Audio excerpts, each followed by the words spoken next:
नमस्कार, आप देख रहे हैं के न्यूज। मैं हूं अमित कुमार। आप सोच रहे होंगे कि क्यों रो रही है ये औरत, किसकी मौत हुई है, कौन यतीम हुआ है, कहां पसरा है मातम, कौन है इस कत्ल के पीछे और कौन है वो यार बेवफा। आइए देखते हैं।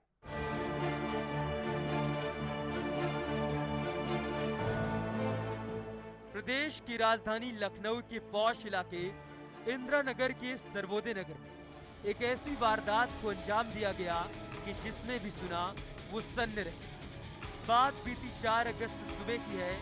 सब कुछ ठीक ठाक चल रहा है, लेकिन मौसम में गजब सी तासीर थी। इलाके के लोगों की नींद खुल भी नहीं पाई थी कि अचानक एक जोर से चीखने की आवाज आई। वो चीख किसी औरत की।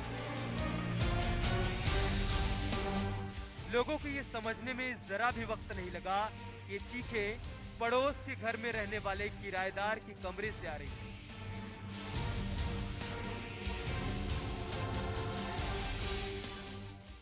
इलाके के कुछ लोग घर के अंदर दाखिल होते हैं और कमरे का दरवाजा खोलते हैं।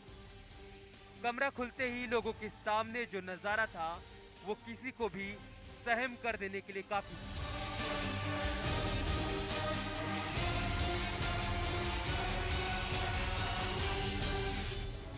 कमरे का नजारा कुछ ऐसा था कि मानो किसी ने खून की होली खेली।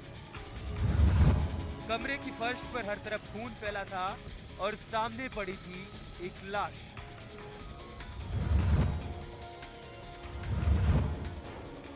कमरे से जुड़ा हुआ एक दूसरा कमरा था जिसमें से किसी औरत के चीखने की आवाजें आ रही।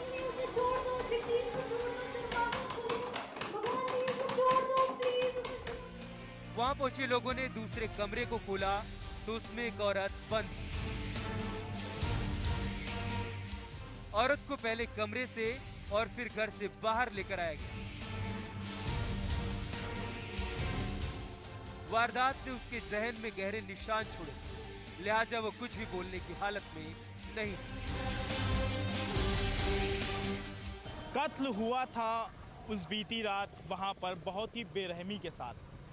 पूरे घर में खून ही खून हर तरफ फैला हुआ था। हर किसी के जहन में बस एक ही सवाल था, क्या हुआ है यहाँ पर, किसने इतनी बेरहमी से इस शख्स की जान ली है।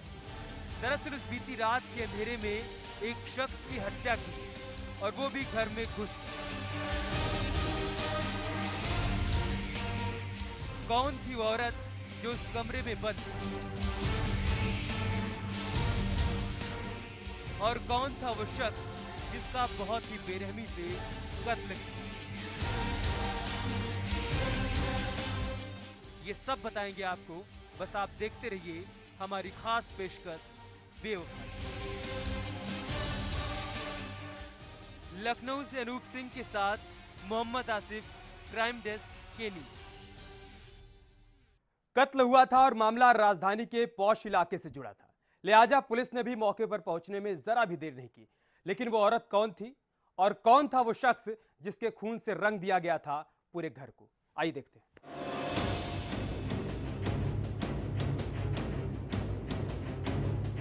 इलाके के लोगों ने कमरे से औरत को निकालने के बाद तुरंत ही पुलिस को इत्तला किया।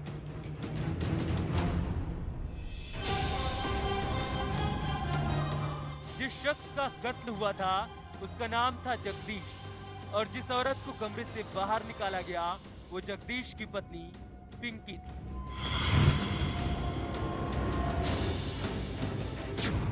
पत्नी पिंकी और 5 साल के बेटे के साथ रहने वाले जगदीश नुक्कड़ नाटक करने वाली एक एनजीओ चलाते थे। रिहायशी इलाके में कत्ल की वारदात ने पूरे इलाके में दहशत फैला दी। देखते ही देखते लोगों का हुजूम लग गया। कत्ल का तरीका देखकर एक पल को तो पुलिस के भी होश उड़ गए।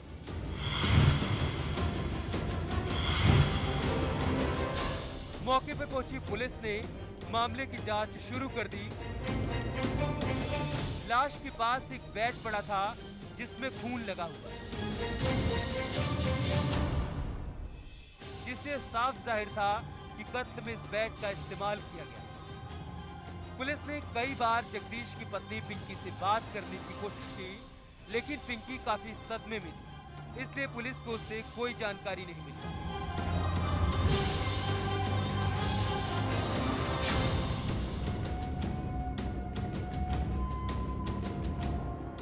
कुछ वक्त गुजरने के बाद पिंकी ने पुलिस के सामने कत्ल की रात हुई पूरी कहानी बयान। पिंकी की माने तो उस रात घर में पार्टी थी। पार्टी के खत्म होने के बाद एक शख्स घर में आया और वो मेरे पति जगदीश के साथ बैठकर बातें करने लगा। जगदीश उस आदमी को ढोल मास्टर कह रहे थे। मैं किसी काम से दूसरे कमरे में गई थी कि तभी वो शख्स पीछे से आया और इससे पहले कि मैं कुछ समझ पाती उसने कमरे को बाहर से बंद कर दिया। मैं चिल्लाने लगी। मैंने कहा कि तुम ये क्या कर रहे हो, मेरे पति तुमको छोड़ेंगे नहीं। उसके बाद क्या हुआ मुझे कुछ पता नहीं, बस बंद दरवाजे की दूसरी तरफ से अचानक मेरे पति की चीखने की आवाजें आने लगी। जगदीश बार बार कह रहे थे, ढोल मास्टर ये तुम क्या कर रहे हो, तुम मुझे क्यों मार रहे हो, ढोल मास्टर क्या तुम मेरी जान ले लोगे। और जगदीश चीखते चिल्लाते रहे और कुछ देर बाद जगदीश की आवाज बिल्कुल बंद हो गई। ये बयान था जो मरहूम जगदीश की पत्नी पिंकी ने पुलिस को दिया। लखनऊ के सर्वोदय नगर में जगदीश वर्मा की हत्या के बाद पति के गम में डूबी पिंकी गुनाहों तक पहुंचने के लिए अपना बयान पुलिस को दर्ज कराया। पुलिस ने काफी हद तक पिंकी की इस बात पर यकीन भी कर लिया और तफ्तीश को उसी ओर आगे बढ़ाने लगी। मरहूम जगदीश के घर वालों का मानना था कि इस वारदात को किसी करीबी ने अंजाम दिया। एक मतलब ढोलक मास्टर करके जब वो कही ना जगदीश कि पिंकी हमें देखो ढोलक मास्टर क्या कर रहे, तब वो सुनी नहीं जब तब हम तो बेटा ये है नहीं बता रही हैं, तो हम बता रहे हैं तुम्हें। जगदीश के कत्ल के बाद पिंकी काफी दिनों तक सदमे में रही। वक्त गुजरा, पिंकी पुलिस के सामने आई और उसने अपना बयान दर्ज कराया। पुलिस ने पिंकी के ही बयान के आधार पर अपनी तफ्तीश को आगे बढ़ाया। मामला एक पॉश इलाके से जुड़ा था, लिहाजा पुलिस भी इसमें कोई कोताही बरतना नहीं चाहती थी और जल्द से जल्द इस मामले को सुलझा लेना चाहती थी। मौके पर पहुंची पुलिस ने लाश को कब्जे में लेकर पोस्टमार्टम के लिए भेज दिया। पुलिस इस मामले को जल्द से जल्द सुलझा लेना चाहती थी। बस इसी के मद्देनजर फिंगरप्रिंट और खोजी कुत्तों की मदद से पुलिस ने अपनी जांच को पिंकी के बयान की दिशा में आगे बढ़ाया। लखनऊ से अनूप सिंह के साथ मोहम्मद आसिफ, क्राइम डेस्क, के न्यूज। यह वक्त है एक छोटे से ब्रेक का। ब्रेक के बाद बताएंगे आपको कत्ल की पूरी कहानी।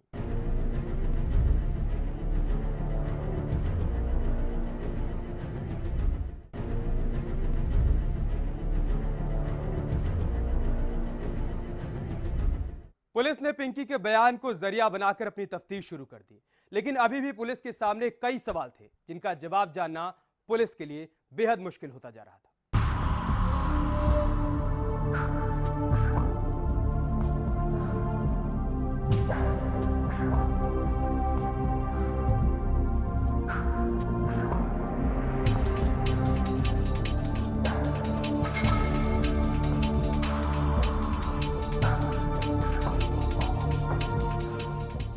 एनजीओ संचालक जगदीश का कत्ल हो चुका था।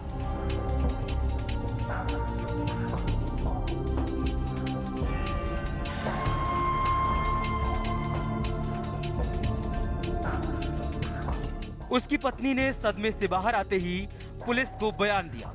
पुलिस ने बयान को आधार बनाकर अपनी जांच को आगे बढ़ाया, लेकिन अभी भी कई सवाल थे जिनका जवाब पुलिस की पसीने छुड़ा रहे थे।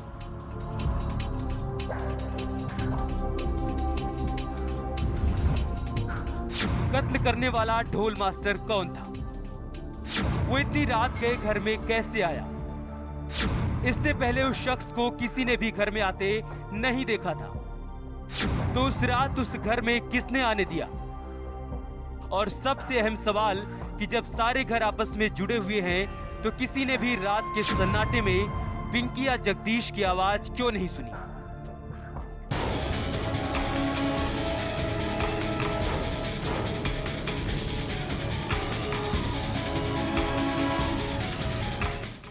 ये कुछ सवाल थे जो पुलिस को अभी भी परेशान कर रहे थे और ये केस भी दिन ब दिन पेचीदा होता जा रहा था। जगदीश वर्मा हत्याकांड में 12 दिन की तफ्तीश में पुलिस जहां की तहां थी, यानी सबूत के नाम पर उसके हाथ में कुछ भी न था। कई दिन बीत चुके थे लेकिन पुलिस जांच सिफर ही रही। लेकिन पुलिस की माने तो उसे पहले ही पिंकी के बयान में पेश नजर आने लगे थे। पुलिस ने पिंकी से कई बार बात करने की कोशिश की, लेकिन पिंकी का जवाब वही था। पुलिस ने इस मामले को सुलझाने के लिए अपने सारे घोड़े दौड़ा दिए। उनकी रात में बेड नुमा किसी लकड़ी से वार करके उनकी हत्या कर दी गई है। उनकी पत्नी का कहना है कि उसे कमरे में धक्का देके बंद कर दिया गया और वो चिल्लाती रही।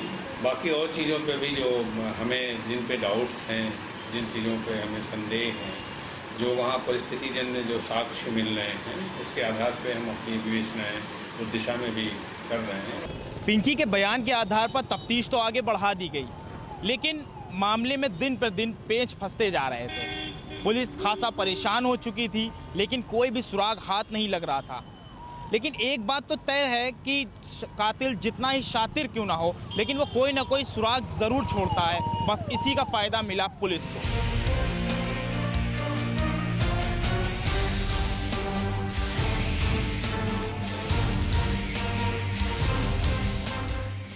पुलिस ने एक बार फिर नए सिरे से अपनी तफ्तीश शुरू की, लेकिन एक बात तो साफ है कि मुजरिम कितना ही शातिर क्यों ना हो, कोई ना कोई गलती जरूर कर देता है। बस इसी का फायदा पुलिस को मिला। पुलिस ने कुछ दिनों की तफ्तीश के बाद इस पूरे मामले का खुलासा कर दिया। पुलिस ने जो खुलासा किया उससे हर कोई सहम गया। पुलिस ने एक शख्स और एक महिला को गिरफ्तार किया। अब आप सोच रहे होंगे कि पुलिस ने जिन दो लोगों को गिरफ्तार कर मामले के खुलासे का दावा किया वो कौन थे? उन लोगों ने जगदीश को क्यों मारा और उनका जगदीश के साथ क्या रिश्ता था? बस कुछ देर में इन सारे सवालों का जवाब हम आपको देंगे। आप कहीं जाइएगा। ब्यूरो रिपोर्ट, के न्यूज। पुलिस मामले की जांच कर रही थी और पुलिस को मामले से जुड़े कई सनसनीखेज सुराग भी मिले और पुलिस इन्हीं सुरागों के तानों बानों को जोड़कर अब हत्याकांड के असल वजह तक जाने की कोशिश कर रही थी। जो खुलासा हुआ उससे सभी हैरान रह गए।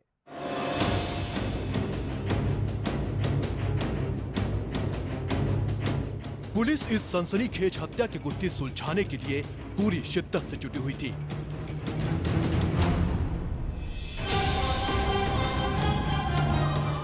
लेकिन पुलिस ना तो मामले की तह तक पहुंच पा रही थी और ना ही हत्या के कारणों का कोई सुराग लगा पा रही थी।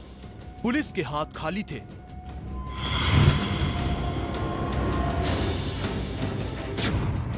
अब पुलिस को पिंकी के बयान में भी कई छेद नजर आने लगे थे।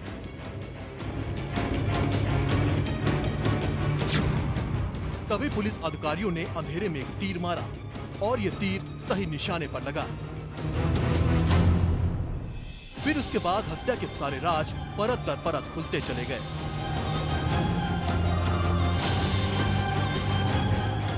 जो सुराग मिला वो इतना ज्यादा पुख्ता था कि पुलिस ने सारे राज परत दर परत खोल दिए। मरहूम जगदीश के बेटे से जब पुलिस ने बात करी तो उस 8 साल के बच्चे ने उस रात हुई निर्मम हत्याकांड के सारे राज खोल कर रख दिए और पुलिस ने 2 लोगों को अपनी हिरासत में ले लिया। दरअसल पुलिस ने जगदीश के 8 साल के मासूम बेटे से पूछताछ की। मासूम बच्चे ने पुलिस के सामने उस खौफनाक रात का पूरा सच खोल कर रख दिया।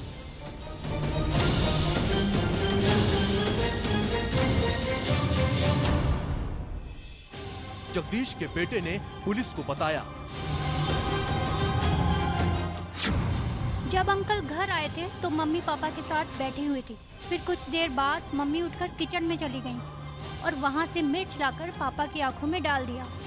पापा ने कहा कि तुम क्या कर रही हो? तभी मम्मी ने पापा के हाथ पकड़ लिए और अंकल ने मेरे बैट से पापा के सर पर मारना शुरू कर दिया। मम्मी अंकल से कह रही थी इसे और मारो और मारो, और पापा के सर से खून निकलने लगा। जिसके बाद पापा की आंखें बंद हो गईं और मम्मी मुझको लेकर कमरे में चली गईं और अंकल ने कमरा बाहर से बंद कर लिया।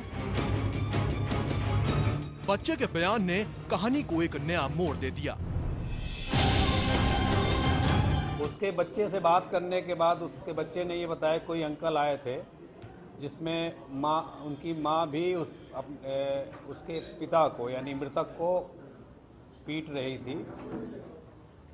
और उनकी पत्नी से बात करने के बाद हम लोगों को पहले दिन ये शक हो गया कि इस घटना में कहीं न कहीं इनकी पत्नी का हाथ है। गवाही के बाद शीशे की तरह साफ हो चुके मामले पर कार्रवाई करते हुए पुलिस ने मरहूम जगदीश की पत्नी और उस शख्स को गिरफ्तार कर लिया। कहानी में नया मोड़ आया।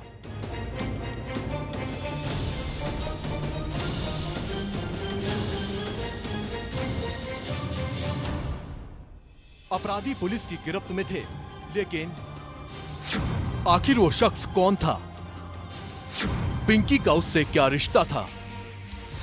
और ऐसी कौन सी वजह आ पड़ी जिसने एक पत्नी को बेवफा बना दिया और उसे खुद अपने पति का कातिल बना दिया? पुलिस के सामने कई ऐसे सवाल थे जिनका जवाब जानना अभी बाकी था। लखनऊ से अनूप सिंह के साथ मोहम्मद आसिफ, के न्यूज। यह वक्त है एक छोटे से ब्रेक का। ब्रेक के बाद बताएंगे आपको कत्ल की पूरी कहानी।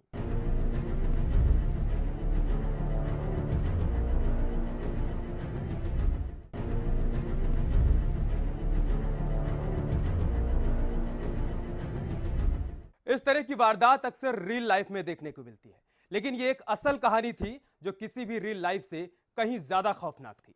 जब पुलिस ने पिंकी और उस शख्स को गिरफ्तार किया तो जो राज पिंकी ने खोले उसने एक पाक रिश्ते को दागदार कर दिया।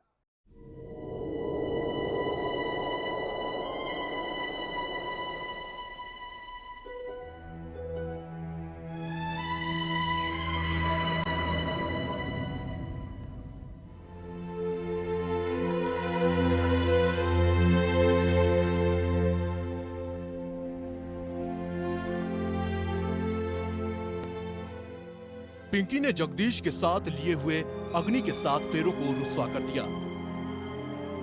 उन लोगों ने बहुत ही शातिर तरीके से प्लान तैयार किया था, जिसमें गलती की कोई गुंजाइश नहीं थी। लेकिन वो कौन सी वजह थी कि पिंकी शादी के पूरे 8 साल के बाद भी बेवफाई पर उतर आई?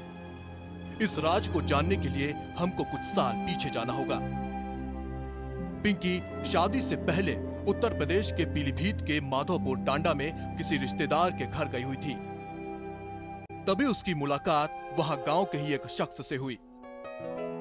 उन दोनों में दोस्ती हो गई और दोस्ती कब दिल में उतरकर प्यार बन गया, किसी को पता भी नहीं चला। वो लोग काफी खुश थे। वक्त गुजरा और जिंदगी ने करवट ली। साल 2004 में पिंकी के घर वालों ने पिंकी की शादी लखनऊ में रहने वाले जगदीश से कर दी। पिंकी, कहाँ हो तुम? आई जगदीश, आई। पिंकी और विनोद का प्यार दोनों के दिल में दफन हो गया। पिंकी और जगदीश की जिंदगी आराम से चल रही थी। वो बरसों पुराने अपने प्यार को भूल चुकी थी। वो दोनों एक साथ काफी खुश थे। अब तक शादी के करीब 8 साल गुजर चुके थे। फिर एक दिन पिंकी अपने रिश्तेदार के घर पीलीभीत जाती है, जहां उसकी मुलाकात अपने पहले आशिक विनोद से होती है। नजरें मिलती हैं और दिल में दबा प्यार एक बार फिर जिंदा हो जाता है। बच्चे से बात करने के बाद उसके बच्चे ने ये बताया कोई अंकल आए थे, जिसमें उनकी माँ भी उसके पिता को यानी मृतक को पीट रही थी। और उनकी पत्नी से बात करने के बाद हम लोगों को पहले दिन ये शक हो गया कि इस घटना में कहीं न कहीं इनकी पत्नी का हाथ है। और इसी उस पर हम लोगों ने तमाम मुखबिर और इनके मोबाइल्स और सारी चीज़ों के डिटेल्स और वहाँ लोगों से बात करने के बाद ये तथ्य सामने आया कि कोई व्यक्ति है पीलीभीत का, उसका उस दिन यहाँ पर होना पाया गया। उसी पर हम लोगों ने उसको डेवलप किया और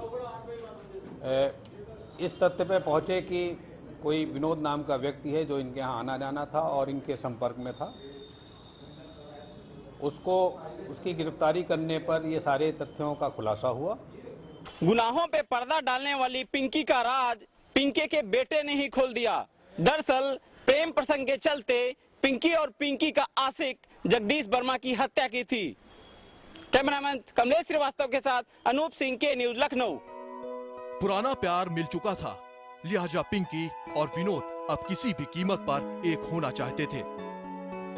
लेकिन उनकी मोहब्बत की राहों में कांटे थे, जिसमें सबसे बड़ा कांटा था खुद पिंकी का पति जगदीश। जगदीश के रहते पिंकी और विनोद कभी एक नहीं हो सकते थे। इसलिए पिंकी और विनोद ने एक प्लान बनाया और वो प्लान था जगदीश की हत्या का।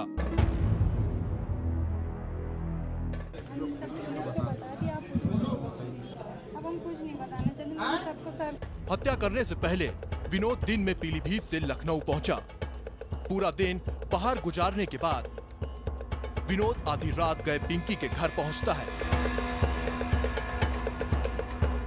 जहां जगदीश और पिंकी एक साथ बैठे थे।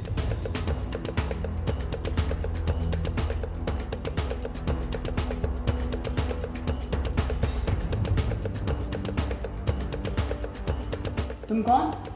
अरे मैंने बुलाया है। विनोद के वहां पहुंचते ही पिंकी उठकर चली जाती है। कुछ देर ही गुजरी थी कि पिंकी वापस आती है और आते साथ ही जगदीश की आंखों में मिर्च डाल देती है। इससे पहले कि बेचारा जगदीश कुछ समझ पाता, विनोद पास रखे डंडे से उस पर एक के बाद एक वार करता है।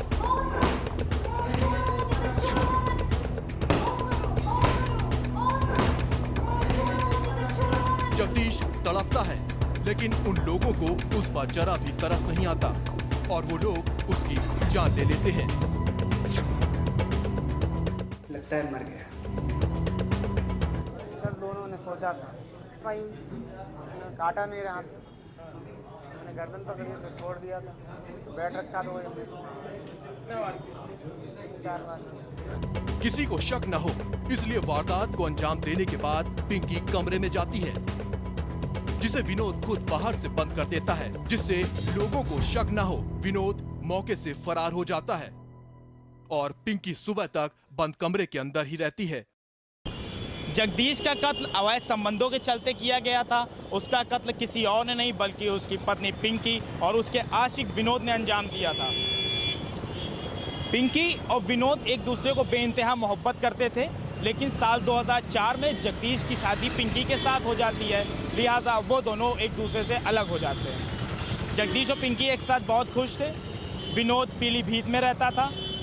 बीते दिनों जब पिंकी पीलीभीत जाती है, वहाँ उसकी मुलाकात वापस विनोद से होती है और दिल में दबा हुआ प्यार जिंदा हो जाता है। और वो पिंकी और विनोद एक दूसरे से अलग नहीं होना चाहते थे। अब वो दोनों हर हाल में एक होना चाहते थे, लिहाजा उन लोगों ने एक प्लान बनाया और प्लान था जगदीश के कत्ल का।